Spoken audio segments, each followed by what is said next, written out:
14, 15, 16, 17 આ ઉંમર તો સ્કૂલ જવાની હોય છે, ભણવાની હોય છે, સપના જોવાની હોય છે. પરંતુ વિકસિત કહેવાતું ગુજરાત આજે પણ એક દૂષણ સામે જીત નથી મેળવી શક્યું. ગુજરાતના અનેક જિલ્લાઓમાં જે દીકરીઓના હાથમાં પુસ્તકો હોવા જોઈએ તે હાથમાં બાળકો રમતા થઈ જાય છે, કારણ કે તેમને નાનપણમાં જ ભણાવી દેવાય છે. કાયદા પ્રમાણે આ અપરાધ છે, પણ સમાજો માટે આ પરંપરા. આ ચોંકાવનારું સત્ય ત્યારે સામે આવ્યું જ્યારે આંગણવાડી કાર્યકર અને આશા વર્કર બહેનોએ મહેસાણામાં સરકારી યોજનાઓ માટે ઘરે ઘરે જઈને સર્વે કર્યો અને ત્યારબાદ મહેસાણામાં જે આંકડા સામે આવ્યા આ આંકડા પ્રમાણે 341 સગીરા ખાલી મહેસાણા જિલ્લામાં સગર્ભા હતી. અને ત્યારબાદ અલગ અલગ જિલ્લામાંથી આ ચોંકાવનારા આંકડા સામે આવવા લાગ્યા અને એ પ્રમાણે ભરૂચમાં 251, ભરૂચ જિલ્લામાં 251 સગીરા સગર્ભા હતી. અમરેલીમાં 191 સગીરા સગર્ભા નોંધાઈ, વડોદરામાં 150. આ જિલ્લા પ્રમાણે આંકડા હું કહી રહી છું.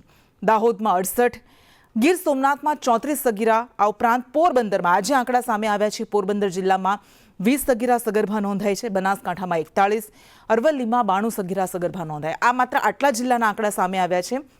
હજુ ધીમે ધીમે જો આંકડા એ સામે આવશે તો આપણા સમક્ષે મૂકતા રહીશું, પરંતુ અનેક સવાલો આ આંકડાઓ આપે છે, અનેક સવાલો ઊભા કરે છે. અને આના પર જ આપણે ચર્ચા કરીશું. આપણી સાથે સામાજિક કાર્યકર્તા રુચિકા કક્કડ છે, એડવોકેટ જૈમિની પટેલ આપણી સાથે જોડાયેલા છે. આ ઉપરાંત બાળ આયોગના ચેરમેન ધર્મિષ્ઠા ગજ્જર આપણી સાથે છે અને અમદાવાદ ઝોન 3ના ડીસીપી રૂપલ સોલંકી આપણી સાથે ઉપસ્થિત છે. આપ સૌનું સ્વાગત છે. સૌથી પહેલા સવાલ આપનાથી કરીએ રુચિકાબેન, કારણ કે આ એક એવો મુદ્દો છે, આમાં ઘણા બધા પરિમાણો જોડાયેલા છે. આમાં સમાજ પણ જોડાયેલો છે, આમાં કાયદો પણ જોડાયેલો છે. પણ સદીઓથી આ દૂષણ, આપણે વાત કરીએ છીએ કે દાયકાઓ થયા આ દૂષણને, આ દૂષણ હટાવવું પડશે, પણ આજ સુધી એ હજુ પણ આજે આંકડાઓ જ્યારે સામે આવે ને એમાં પણ એક એમ કહેવાય કે ટીપ ઓફ ધ આઇસબર્ગ છે, બધું જ તો સામે નથી જ આવ્યું. તો ક્યાં નિષ્ફળ ગયા છીએ? અત્યારે જે આ સગર્ભા થાય છે, જે એકદમ માઇનર ગર્લ્સ છે, જેને હજી 13 to 17 યર્સ, અને જે પ્યુબર્ટી બી ના કહેવાય, એ લોકોને હજી જે પ્યુબર્ટી બી ડેવલપ ના થાય હોય, મેચ્યોરિટી બી ડેવલપ ના થાય હોય. અને આ બધાનું રીઝન છે વેબ સિરીઝ. કેમ કે અત્યારે જે છે ડિજિટાઇઝેશન જેમ જેમ વધી રહ્યું છે, ડિજિટાઇઝેશનની સાથે સાથે એ લોકોના હાથમાં મોબાઈલ, ગેજેટ્સ, આઈપેડ હોય કે પછી મેકબુક હોય કે લેપટોપ્સ હોય એ આપી દેવામાં આવે છે. પણ એના પેરેન્ટ્સ જે છે એ નથી કેર કરતા કે એ લોકો એનો શું સારો યુઝ કરે છે. માફ કરશો રુચિકાબેન, આમાં આખું એવું છે કે આ બધા જે આંકડા સામે આવ્યા છે એમાં એ આવ્યું છે સામે કે બધા બાળ મેરેજ હતા, બાળ લગ્ન. એ માટે જ કહું છું, બાળ મેરેજ કેના કારણે થાય છે? કેમ કે વેબ સિરીઝમાં જે છે આખું કોરિયન ડ્રામામાં આ જ વસ્તુ બતાવવામાં આવે છે, આ જ વસ્તુ પીરસવામાં આવે છે, જેના કારણે એ લોકોની મેન્ટાલિટી જે છે ડિસ્ટ્રોય થાય છે અને એના કારણે જે છે એ લોકોને એક એડિક્શન થઈ જાય છે. અને એડિક્શનના કારણે જે છે એ લોકો પછી એકબીજા વગર રહી નથી શકતા અને એટ ધ એન્ડ એ લોકો જે છે આવી રીતે ભાગીને મેરેજ કરી લે છે. કેમ કે એઝ એન એડવોકેટ હું હાઈકોર્ટમાં પ્રેક્ટિસ કરું છું, તો મને ખબર છે અત્યારે હેબિયસ કોર્પસની મેટર્સ તમે હાઈકોર્ટમાં ખાલી જોશો ને તો તમને એવું થશે કે આ લોકોને કંઈ જ મેચ્યોરિટી નથી હોતી ને એ લોકો ભાગીને લગ્ન કરી લે છે. જૈમિનીબેન, આપની પાસે આવે આમાં સમાજની રૂઢિચુસ્તતા, એ શિક્ષણનો અભાવ, એવા પણ ઘણા બધા કારણો હોય છે. જ્યારે આવા કિસ્સા સામે આવે છે ત્યારે, કારણ કે કાયદા ઘણા બધા છે, એ પોક્સોનો કાયદો છે, બાળ લગ્ન અટકાવવા માટેના ઘણા બધા કાયદા છે, પરંતુ તેમ છતાં 241, 351 આ આંકડા જ્યારે સામે આવે ત્યારે એ ઘણા બધા સવાલો ઊભા કરે છે. આપને શું લાગે છે કે આપણી લીગલ સિસ્ટમમાં ક્યાં લૂપહોલ્સ છે કે જેના કારણે હજુ પણ આ દૂષણને નથી નાથી શકાયું? બિલકુલ, આપણે ઘણી એવી કોમ્યુનિટીઓ જોઈએ છીએ કે જેનામાં બાળ લગ્ન એટલે હજી બાળક ઘોડિયામાં હોય અને સગાઈ નક્કી કરી દેતા હોય છે. ઘણા એવા સમાજો છે જે હજી સુધી એમની રૂઢિચુસ્તતાઓ બદલી નથી. હજી એવા ઘણા આપણે કહીએ પ્રાદેશિક રીતે જોવામાં આવે તો પણ ત્યાંની આપણે ફોર એક્ઝામ્પલ કે જો આદિવાસી કોમ્યુનિટીથી આપણે મેટર જોઈએ તો કોર્ટ પણ ક્યાંક લિબર્ટી જોતી હોય છે અને એમ કહેતા હોય છે કે ભાઈ આ એમની એક રૂઢિચુસ્તતા છે અને આ એમની રીતિ રિવાજ છે. એટલે ક્યાંક 15 વર્ષ કે 16 વર્ષની જ્યારે આવતી હોય છે, જ્યારે કાયદાની પરિભાષામાં એ બાળક ગણાતું હોય છે અને પોક્સો નીચે એની ફરિયાદ નોંધાયેલી હોય છે, ત્યારે પણ કોર્ટ થોડી લિબર્ટી દેખાડતી હોય છે કે ભાઈ એ પ્રદેશથી આવે છે એટલે એમની એક રૂઢિચુસ્તતા છે અને રીતિ પરંપરા છે કે જેના કારણે બાળકને વહેલું પરણાવી દેતા હોય છે. પરંતુ કાયદાની જો નજર હેઠળ જોવામાં આવે તો 18 વર્ષથી નીચે કોઈ પણ જાતના વ્યક્તિ સાથે મેરેજ કરવા, અને જે રીતનું તમે કીધું કે જે સગર્ભા છે અને જેની ઉંમર 18 વર્ષથી નીચેની છે, એવી રીતનું જો કાયદાની પરિભાષામાં એને તો ગુનો જ ગણવામાં આવતો હોય છે.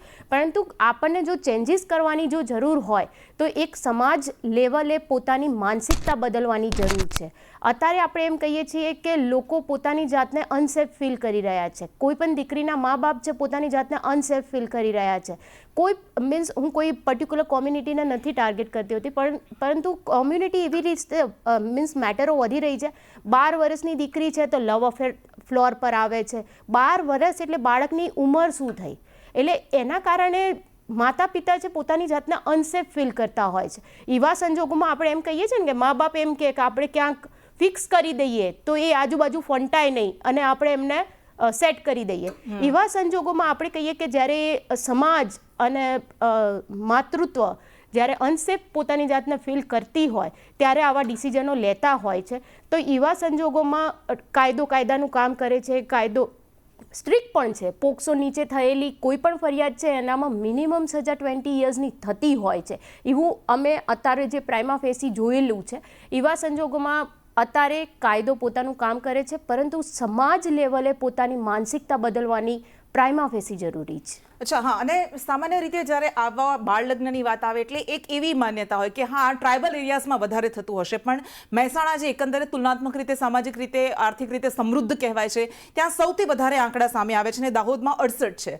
હવે એ બીજા કારણો હોઈ શકે, પણ રૂપલબેન આપની પાસેથી આવું જાણવું છે કે જ્યારે આવા કેસ બને છે, આમાં બાળ લગ્ન એ પણ અપરાધ છે અને 18 વર્ષની નીચેની સગીરા એ સગર્ભા થાય છે, બાળકને જન્મ આપે છે.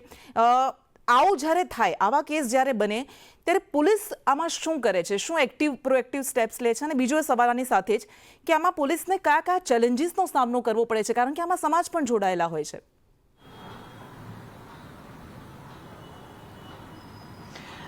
કૃષ્ણાબેન, જ્યારે આવા ચાઇલ્ડ મેરેજના રિલેટેડ પ્રશ્નો આવે છે પોલીસની સામે, ત્યારે મેઇન પ્રશ્ન એ હોય છે કે જ્યારે માતા પિતા એની સાથે પોતાની સંમતિથી બાળકના લગ્ન કરાવતા હોય છે, ત્યારે શું પ્રશ્ન આવે છે કે મા બાપ જ આને લાઇટમાં આવવા દેવા માંગતા નથી. જેમ આગળ બેને કીધું કે સામાજિક રૂઢિ એ લોકો ફોલો કરતા હોય છે અને એના ભાગરૂપે પોતાના સંતાનોના ચાઇલ્ડ મેરેજ કરાવતા હોય છે. જ્યારે પણ પોલીસની પાસે આવો પ્રશ્ન આવે છે ત્યારે ચાઇલ્ડ મેરેજ એક્ટની અંદર CMPO ચાઇલ્ડ મેરેજ પ્રોહિબિશન ઓફિસરની નિમણૂક કરવામાં આવેલી હોય છે. એની સાથે રહી અને જગ્યા ઉપર જઈ અને આ ચાઇલ્ડ મેરેજ અટકાવવાનું અને ઓફેન્સ રજીસ્ટર કરવાનું કામ પોલીસ કરતી હોય છે. હવે બીજો કિસ્સો કે જે પોક્સો રિલેટેડ છે, એટલે કે જ્યારે સગર્ભા બાળકીઓ સામે આવે છે તો એમાં એની એજ ફેક્ટરના કારણે, એની ઓછી સમજણના કારણે કે એના શિક્ષણના અભાવના કારણે બાળકીએ ભાગીને લગ્ન કરી લીધા, તો આની અંદર પોક્સોની જોગવાઈ છે. અને પોક્સોના કાયદાની અંદર તો ફક્ત જાહેરાત થાય એટલે પોલીસે તરત જ પોક્સોની જોગવાઈ હેઠળ કાયદેસરની કાર્યવાહી જ કરવાની છે. એમાં કોઈ પ્રિલિમિનરી ઇન્ક્વાયરી પણ નથી કરવાની હોતી. આ જે પ્રોસેસ છે એમાં પોલીસની સામે શું પ્રશ્નો આવે છે, જે તમારો બીજો પ્રશ્ન છે કે આની અંદર ચાઇલ્ડ મેરેજ વાળા કિસ્સામાં મા બાપ સામે નથી આવતા, સમાજનો ડર, બદનામીનો ડર, અને આ સેમ પ્રશ્નો પોક્સો રિલેટેડ કાર્યવાહી કરતા હોઈએ છીએ ત્યારે પણ આવે છે કે જ્યારે દીકરી 18 વર્ષથી નાની હોય અને સગર્ભા હોય, અગર એ જો મેડિકલ ફેસિલિટી નથી રહેતી તો ચાઇલ્ડ મોર્ટાલિટી અને મધર મોર્ટાલિટી બંને થવાની શક્યતા રહેલી છે. તો ઘણી વખત આ ડરથી પણ જ્યારે મા બાપને ખબર હોય છે કે દીકરી પ્રેગ્નન્ટ છે તો પણ એને મેડિકલ ફેસિલિટી નથી આપતા હોતા. જ્યારે પોલીસ પાસે આની જાહેરાત થાય છે ત્યારે પોલીસ તો તરત જ એમાં પોક્સો અંતર્ગત ગુનો નોંધી અને આગળની કાર્યવાહી પણ કરતી હોય છે. અને લિસ્ટ ઓફ જજમેન્ટ્સ છે કે જેની અંદર આરોપીઓને અંતિમ શ્વાસ સુધીની સજા પણ નામદાર કોર્ટ દ્વારા આપવામાં આવતી હોય છે. અચ્છા, પણ હા, તમે જેમ કીધું કે એ સ્વાભાવિક છે કે એમને પોતાના બાળકોના બાળ લગ્ન કરાવ્યા છે, એટલે સામે નથી આવવાનું જ્યાં સુધી કોઈ જાગૃત નાગરિક આનો પર્દાફાશ નથી કરતો. એટલે એની જે એક્શન છે બહુ સીમિત થઈ જાય છે આવા કેસમાં. આપણી સાથે ધર્મિષ્ઠાબેન પણ જોડાયેલા છે. ધર્મિષ્ઠાબેન, આ ઇલીગલ છે, આ બધાને ખબર છે કે આ ઇલીગલ છે, તો પછી તમારી નજર હેઠળ કેમ બને છે? કારણ કે આ અટકાવવા માટે જ બાળ સંરક્ષણ આયોગનું નિર્માણ કરાયું છે અને તેમ છતાં પણ આવું બની રહ્યું છે. તો એ તમારી નિષ્ફળતા નથી, એક આખી સિસ્ટમની નિષ્ફળતા નથી શું? ચોક્કસથી હું જરૂરથી કહીશ કે આ વિષય જે આપણી સામે આવ્યો છે કે ભાઈ દીકરીઓ, કિશોરી દીકરીઓ જે ગર્ભવતી બની છે, અને મહેસાણા જિલ્લા પછી ઘણા બધા જિલ્લાના આંકડા પણ આપણી સામે આવ્યા છે, એ ખૂબ ચિંતાનો વિષય છે આપણા સૌના માટે. પણ જેમ દરેક લોકોએ વાત કરી કે હજુ પણ કાયદાની જોગવાઈઓ ખૂબ બધી રાજ્ય સરકાર અને દરેક જે વિભાગના અધિકારીઓ કે સમગ્ર લોકો જે આની પાછળ કામ કરી રહ્યા છે, પણ હજુ પણ ક્યાંક સમાજોમાં જે પરિવારો એવા આર્થિક રીતે કોઈ પણ રીતે એમની એવી મજબૂરી હોય છે અને પરિવારમાં ક્યાંક એવા લગ્ન કરતા હોય ત્યારે નાની દીકરીઓ હોય તો એમના પણ લગ્નો સાથે કરી દેવાતા હોય છે. અને એની સાથે સાથે જ્યારે એ નાની જે પુખ્ત દીકરીઓ નથી અને એના લગ્ન કરી દેવાતા એ દીકરીઓ પછી ગર્ભવતી બનતી હોય છે, એટલે આપણા સૌ માટે ચિંતા છે. પણ છેલ્લા 1 વર્ષ પહેલાં કે આપણા વડાપ્રધાને પણ બાળ વિવાહ મુક્ત ભારત કરવા માટેનું એક અભિયાનની શરૂઆત કરેલી, એને હમણાં જ વર્ષ પૂરું થયું છે. એ અંતર્ગત હમણાં લગભગ 2 ઓક્ટોબરે દરેક ગ્રામ્ય પંચાયતોમાં જઈ અને દરેક લોકો, બાળ સુરક્ષા ટીમ હોય, સમાજ સુરક્ષા ટીમ હોય, અને તમામ લોકો આની સાથે લાગેલા છે કે ભાઈ દીકરીઓને શિક્ષણ આપો તો ચોક્કસથી આ જે વસ્તુ થઈ રહી છે એમાં ક્યાંક આપણને સફળતા મળશે. 2 ઓક્ટોબરે જ્યારે દરેક ગ્રામ પંચાયતોમાં જઈ અને કાર્યક્રમો કરી અને બાળ વિવાહ મુક્ત ગામ બનાવવા માટેના ત્યાં દરેક લોકોને સંકલ્પો લેવડાવ્યા છે. અને સરકાર કામ કરે છે, વિભાગો કામ કરે છે, એની સાથે સાથે સમાજ અને સમાજના આગેવાનો અને માતા પિતા જો આ વસ્તુમાં જાગૃતતા હજુ પણ નહીં લાવે તો આપણે સૌ એ ચિંતા એના માટે હજુ પણ આપણી એના માટે ચિંતા રહેશે. એટલે પહેલી વસ્તુ એ છે કે દરેક લોકોએ, દરેક સમાજ, જ્યાં પણ એવા ક્યાંક જે સ્પેસિફિક સમાજ નથી કહેતી, પણ જ્યાં પણ આ વસ્તુઓ થઈ રહી છે ત્યાં આપણે સૌએ ટીમ સાથે કટિબદ્ધ થઈ સંકલ્પ લઈ અને તમામ લોકોની સામે જવું પડશે. અને આ લોકોની જે માનસિકતા છે, ક્યાંક એ સમાજની પ્રણાલી હોય, રૂઢિ હોય, તો એને પણ ક્યાંક બદલવી પડશે. બાળ લગ્ન કરવાથી એના કાયદાની જોગવાઈઓ પણ લોકોમાં સમજાવવી પડશે. એ બાળ લગ્ન કરવાથી કયા ગંભીર ગુનો પણ લાગી શકે છે, એની સજા પણ થઈ શકે છે. આ બધી જ અવેરનેસ એ સમાજના લોકો કે દીકરીઓના માતા પિતા કે દીકરીઓને એમને પણ સમજાવવી પડશે. એટલે આના માટે ચોક્કસથી હું કહીશ કે જેટલી પણ જાગૃતતા વધારે આપણે લાવીશું એમાં કંઈક આપણે સારું પરિણામ મેળવી શકીશું. હમણાં જ અમે અમારા બાળ આયોગ દ્વારા એક 6 જિલ્લાનો ઝોનલ વર્કશોપ પણ અંબાજી ખાતે ત્યાં કરવામાં આવ્યો અને દરેક લોકોને જે એકત્ર થયેલા એમને બાળ વિવાહ મુક્ત ભારત કરવા માટે, અને જે આ કુપ્રથા છે કે ભાઈ બાળ વિવાહ કે નાની ઉંમરની દીકરીઓ, જે કિશોરીઓ જે એના લગ્ન પછી ગર્ભવતી બનતી હોય છે, એટલે એના ઘણા બધા ખરાબ પરિણામો પણ છે કે દીકરીઓ પુખ્ત નથી હોતી, લગ્ન કરી અને ગર્ભવતી બનતી હોય છે તો એના શારીરિક અને માનસિક સ્વાસ્થ્ય પર અસર પડતી હોય છે. એ પોતે સ્ટ્રેસમાં આવી જતી હોય છે. એટલે આ બધી જ વસ્તુને આપણે નાબૂદ કરવા માટે કે દૂર કરવા માટે આપણે સૌએ જાગૃત થવું પડશે. આપણી ફરજ છે સૌની. એટલે હું ચોક્કસથી કહીશ કે બાળ આયોગ કે જ્યારે આશા વર્કર બહેનો ઘરે ઘરે ગઈ અને સર્વે લાગેલું છે, બાળ સુરક્ષા ટીમ, બાળ સમાજ સુરક્ષા અધિકારી, આ તમામ લોકો આવા અવેરનેસ માટે કાર્યક્રમો કરવા અત્યારે સમગ્ર ગુજરાતમાં એના અભિયાનો પણ ચાલી રહ્યા છે, વર્કશોપો પણ ચાલે છે અને જાગૃતતા માટેના કાર્યક્રમો કરી લોકોમાં આ જાગૃતતા લાવવા માટેની સંદેશા પણ ફેલાવી રહ્યા છે. ઠીક છે ધર્મિષ્ઠાબેન, પણ આ આંકડા ત્યારે સામે આવે છે કે જ્યારે આશા વર્કર બહેનો ઘરે ઘરે જાય છે અને એ સર્વે કરે છે. આ બાળ આયોગે આપેલા આંકડા નથી. બાળ આયોગ ક્યારેય આંકડા આપતું નથી. તો પછી બાળ આયોગ પોતે સામેથી શું પગલાં લે છે જ્યારે આવા કેસ સામે આવે? એક આરોપ એ પણ લાગે છે કે તમે રિએક્ટિવ, ક્યારેક તો એ પણ નહીં પણ રિએક્ટિવ બનીને કામ કરો છો, પ્રિવેન્ટિવ મેજર્સ તરીકે તમે કંઈ નથી કરતા.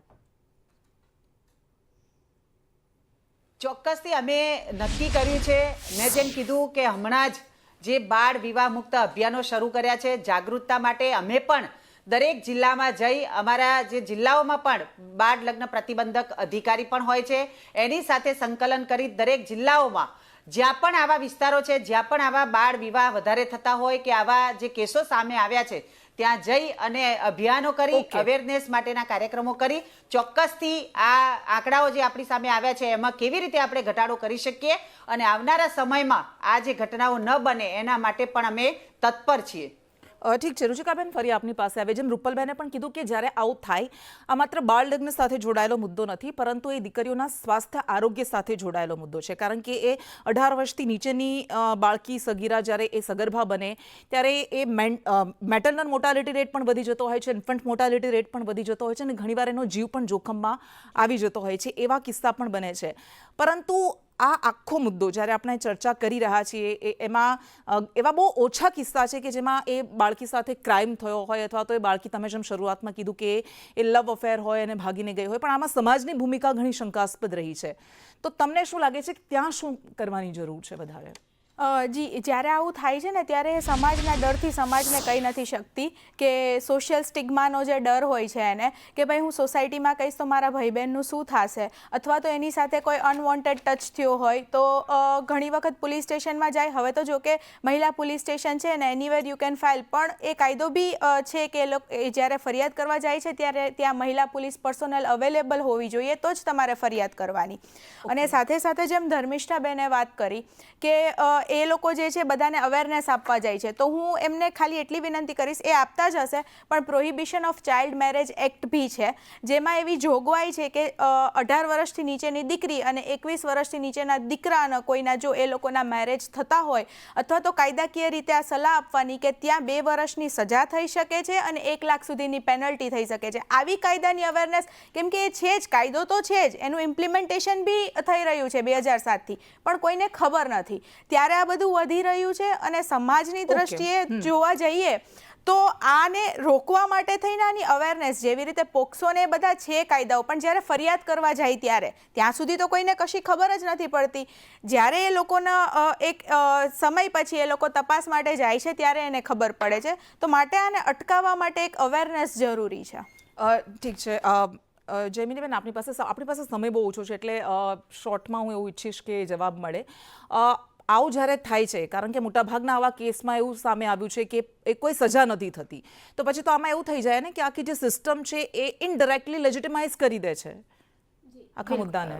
બિલકુલ, એનું રીઝન છે કે સજા ક્યારે થાય? જ્યારે કોઈકને વાંધો હોય અને કોઈ એમ કહેતું હોય કે મારી સાથે ખોટું થયું છે અને એ ખોટું થયું છે એ છેલ્લે સુધી પોતાનું સ્ટેન્ડ કન્ટિન્યુ રાખે ત્યારે તમને સજા થાય છે. આનામાં જે બેન વાત છે ને એ વસ્તુ એવી છે કે સમાજ લેવલે ઇમ્પ્રૂવ કરવાની વાત છે. તમને વાંધો છે, દીકરીની સાથે ખોટું થઈ રહ્યું છે તો અવાજ ઉપાડવો પડશે દીકરીને કે હું મેચ્યોર નથી, હું આ વસ્તુ સાથે સંમત નથી, તો એના માટે સ્ટેન્ડ લેવું પડશે દીકરીએ પોતાનો અવાજ ઉપાડવો પડશે કે મીન્સ તમારી સાથે ખોટું થાય છે તો તમે પોતાનું સ્ટેન્ડ લો. સમાજને પોતાની રૂઢિ બદલવાની જરૂર છે. આ વસ્તુ પોતાના માટે જો ઇમ્પ્રૂવ નહીં થાય ત્યાં સુધી કાયદો કોઈને મદદ કરી શકતો નથી. જો તમે તમારી આજુબાજુ આ વસ્તુ ખોટું થઈ રહ્યું છે તો તમે એની જાણ કરો કે મારી બાજુમાં આવી વસ્તુ થઈ રહી છે, પરંતુ એને સંમતિ ના આપો, એને સમર્થન ના આપો, એને રોકવાનો પ્રયત્ન કરો, તો જ આપણે વસ્તુ ક્યાંક મોડિફાઈડ કરી શકશું અને લોકોમાં એક ભય રહેશે કે હું જો આ ખોટું કરીશ તો આ લોકો અવાજ નહીં ઉપાડે પણ કોઈ થર્ડ પાર્ટી તો જઈને અવાજ ઉપાડશે જ.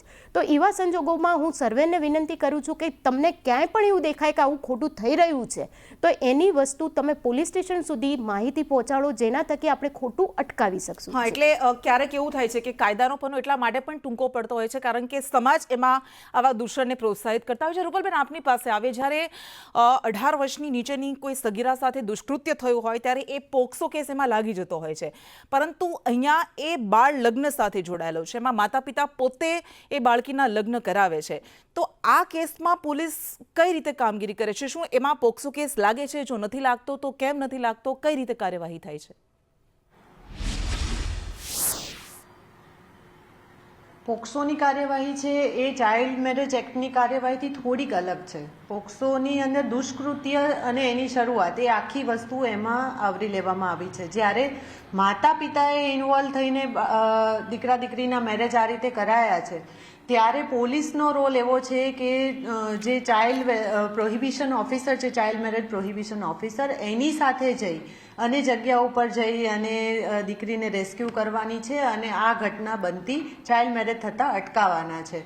એટલે પોક્સો અને ચાઇલ્ડ મેરેજ એ બંને એકદમ ડિફરન્ટ વસ્તુ છે, પણ એનું ઇન્વેસ્ટિગેશન અને એને કોર્ટ સુધી લઈ જવાની પ્રોસેસ છે, આખું ઇન્વેસ્ટિગેશન કરીને એ પોલીસ બંને કિસ્સામાં એટલું જ સિરિયસલી કરતી હોય છે. અચ્છા, ઓકે. છેલ્લો સવાલ ધર્મિષ્ઠાબેન ફરી આપને.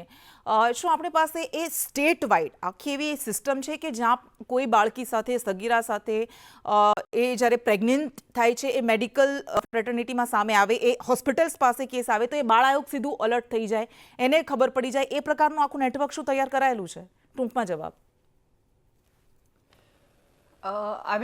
અમે પણ જેમ વાત કરી કે જે આ આંકડા જેમ આરોગ્ય વિભાગ દ્વારા બહાર આવ્યા છે એવી રીતે અમારા વિભાગ દ્વારા પણ અમે દરેક પ્રકારના, જેમ કે પોક્સો હોય કે કોઈ પણ જે ઘટનાઓ જે બનતી હોય છે દીકરા કે દીકરીઓ સાથે, તો એના વિભાગો સહ અમે આંકડાની એની જે તે જિલ્લામાંથી અમે મંગાવીએ છીએ અને એ અંતર્ગત જે તે આંકડા અમને જે વિભાગના લાગતા વળગતા હોય ત્યાં આગળ અમે એની કાર્યવાહી પણ કરવામાં આવે છે.